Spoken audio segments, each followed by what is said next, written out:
Prime minister Pakistan का elected नुमाइंदा होता है। पाकिस्तान की आवाम के लिए ये मुल्क बना था, ये इन जुडिशरी के लिए और इस इस्टेब्लिशमेंट के लिए नहीं बना था। एजाजुल एहसन को इन्वॉल्व रखें इस चीज़ के अंदर। इतना इमोशनल होने की पाकिस्तान की आवाम को ज़रूरत नहीं है कि इमरान खान हो या जो मर्जी हो, अपने ऊपर सबसे पहले आपको फोकस करना चाहिए कि कौन सा सियासतदान आपको कितने फ़ायदे दे के गया है।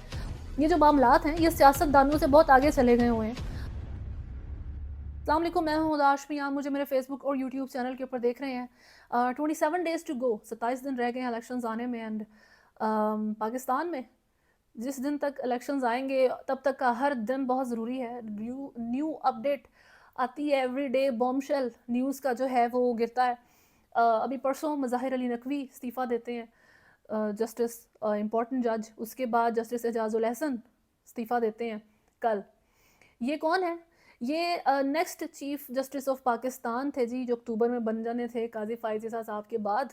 और उसके बाद ये 3 साल 1 महीने तक चीफ जस्टिस रहते। लेकिन सिंस ही रिज़ाइंड, तो अभी जो third in the line Mansoor Ali Shah जो जज हैं, वो चीफ जस्टिस बनेंगे अक्टूबर 2024 में। एक तो बात ये हो जाती है।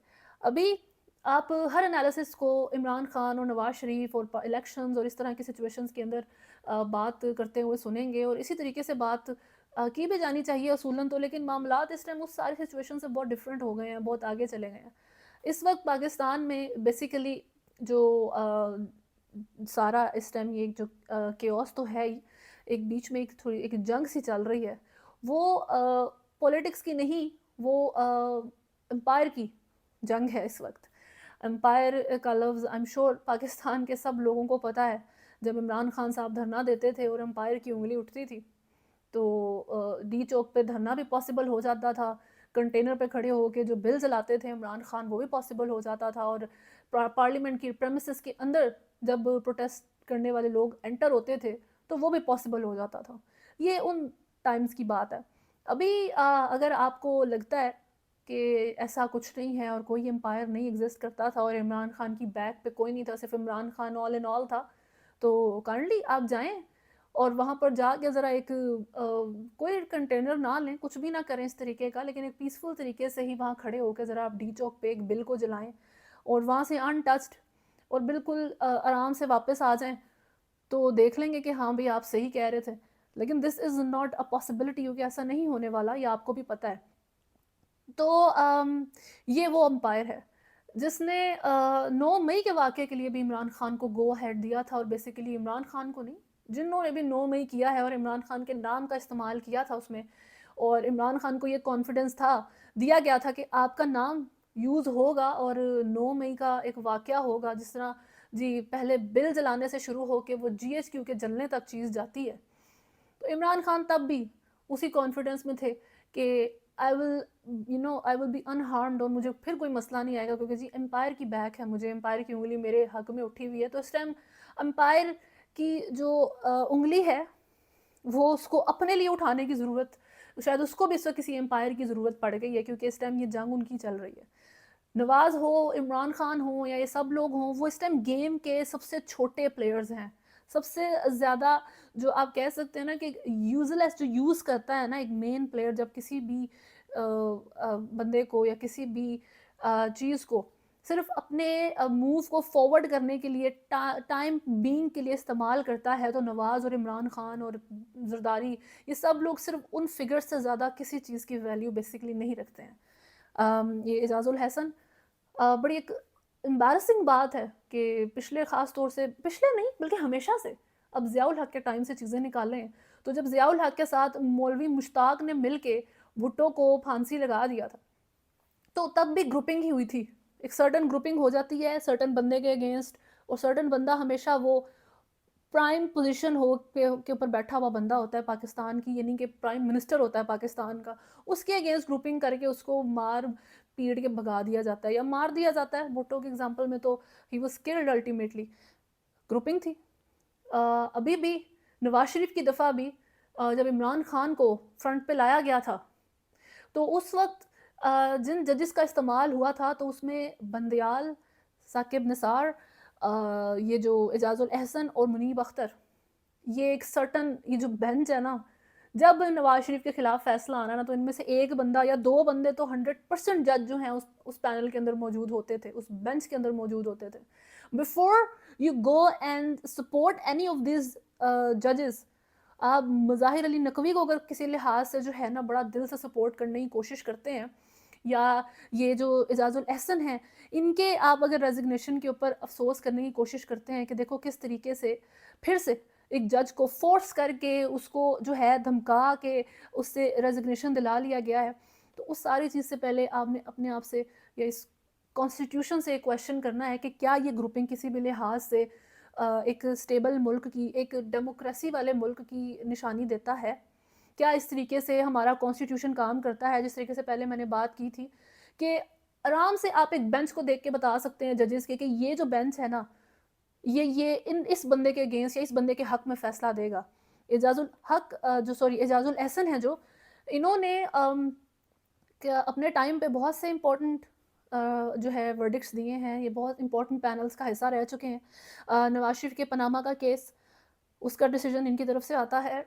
नवाज शरीफ की डिस्क्वालिफिकेशन का फैसला इनकी तरफ से आता है, उसके ये हिस्सा थे उस बेंच के। उसके बाद के एक नाअहल बंदा एक पार्टी का सदर नहीं रह सकता, सियासी पार्टी का सदर नहीं रह सकता, नवाज शरीफ को उनकी पार्टी का सदर हटा दिया जाता है। फिर ये फैसला इनकी तरफ से आता है, जो नाअहली की मुद्दत है वो ताहयात होगी, ठीक है जी, 62 का जो आर्टिकल है उसके अकॉर्डिंग वो फैसला जो है एजाजुल एहसन जज की तरफ से आता है। उसके बाद मीर भाषा और महमद डैम से मुतल्लिक कंट्रोवर्शियल फैसला इनकी तरफ से आता है। काजी फाइज ईसा को कम्प्लीटली रोक दिया गया इस चीज़ से, उसका फैसला भी आता है कि ये इमरान खान का कोई केस नहीं सुन सकते। हालांकि इमरान खान की तरफ से कब तब कोई अपील ऐसे दायर नहीं हुई थी इस बारे में। उसके बाद जो है जुल्फी बुखारी के बारे में कि जी नाअहली का जो अपील दायर होती है उसको मुस्तरद कर देते हैं, ये असम्बली डिज़ोल्व हुई, ये गैर आइनी है। ये सारे फैसले एजाजुल एहसन की तरफ से आ रहे हैं।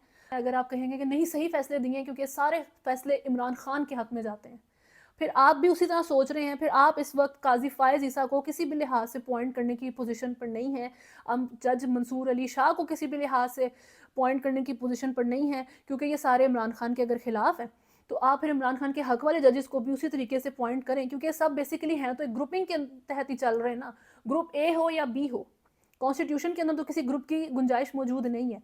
बात यहाँ पे आगे रुक जाती है। और जहाँ तक इसकी बात है कि ये जो है इस वक्त जंग बहुत छोटे लेवल पे पॉलिटिशियंस बैठे हुए हैं इस वक्त, क्योंकि उन्होंने खुद को हमेशा छोटा रखा है। इसलिए नहीं कि उनकी पोजीशन छोटी है या उनकी वैल्यू कम है पाकिस्तान या किसी भी मुल्क के अंदर, उन्होंने अपनी वैल्यू कभी बनाई ही नहीं।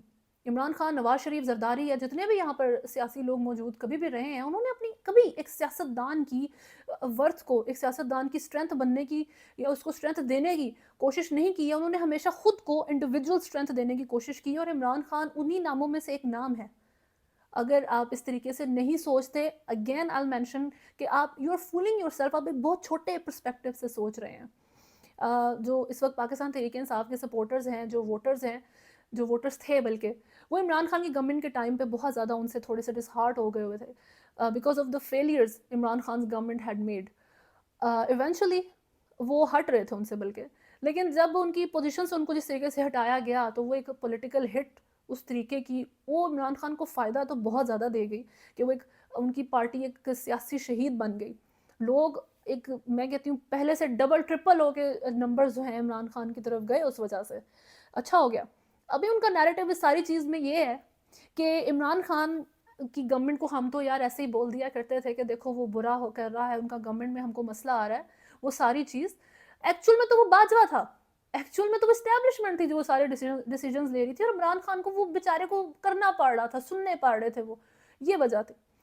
तो क्या आप ये कह रहे हैं कि इमरान खान साहब एक वीक पोजीशन के ऊपर बैठे हुए थे?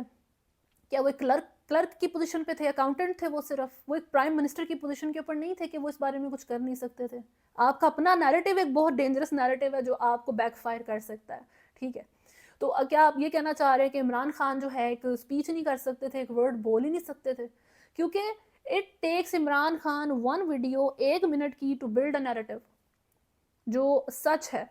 इमरान खान का आप डिसएग्री करते हैं, नहीं करते हैं, पॉजिटिविटीज़ को, उसके इन्फ्लुएंस को आप जो है वो कट नहीं कर सकते, उसको डिनाई नहीं कर सकते आप।